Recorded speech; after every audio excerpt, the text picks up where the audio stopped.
আসসালামু আলাইকুম এভরিওয়ান, আশা করি সকলে ভালো আছেন। আলহামদুলিল্লাহ আমি ভালো আছি। আজকে আমি আলোচনা করব উইল বি এবং উইল হ্যাভ এর মধ্যে পার্থক্য। কখন আমরা কোনটা ব্যবহার করব মাত্র 30 সেকেন্ডের মাধ্যমে আপনাদের এই কনফিউশনটা ক্লিয়ার করে দেব ইনশাআল্লাহ। তো চলুন শুরু করি। আমরা কখন উইল বি ব্যবহার করব এবং কখন উইল হ্যাভ ব্যবহার করব এটা আমরা অনেকেই জানি না। আজকে মাত্র এই 30 সেকেন্ডের মাধ্যমে আপনাদের এই কনফিউশনটা ক্লিয়ার হয়ে যাবে। দেখেন, কখন আমরা উইল বি এবং উইল হ্যাভ ব্যবহার করব এই বিষয়টা আমরা অনেকেই জানি না। উইল বি শব্দের অর্থ হচ্ছে হব বা হওয়া। হব বা হওয়া। এখানে একটা জিনিস খেয়াল করবেন, সাবজেক্ট যখন নিজেই কোনো কিছু হবে,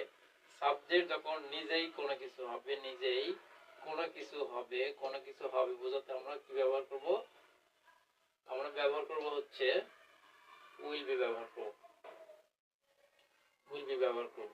তাহলে আপনারা আশা করি বুঝতে পারছেন যে সাবজেক্ট যদি নিজেই কোনো কিছু হয় তখন আমরা কি ব্যবহার করব? উইল বি ব্যবহার করব।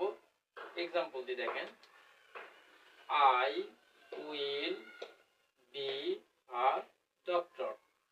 আমি ডাক্তার হব। এই যে সাবজেক্ট আই, সাবজেক্ট নিজেই কি হচ্ছে? নিজেই ডাক্তার হবে।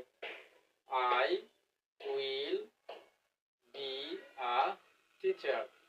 আমি শিক্ষক হব। সাবজেক্ট নিজেই শিক্ষক হচ্ছে। তাহলে আমরা উইল বি ব্যবহার করব কখন?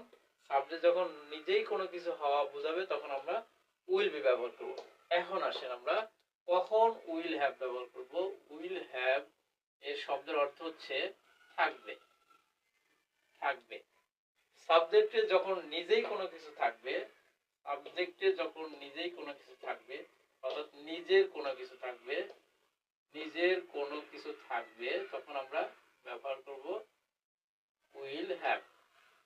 সাবজেক্টে যখন নিজে কোনো কিছু থাকবে, অর্থাৎ সাবজেক্টের নিজেরই কোনো কিছু থাকবে তখন আমরা ব্যবহার করব উইল হ্যাভ।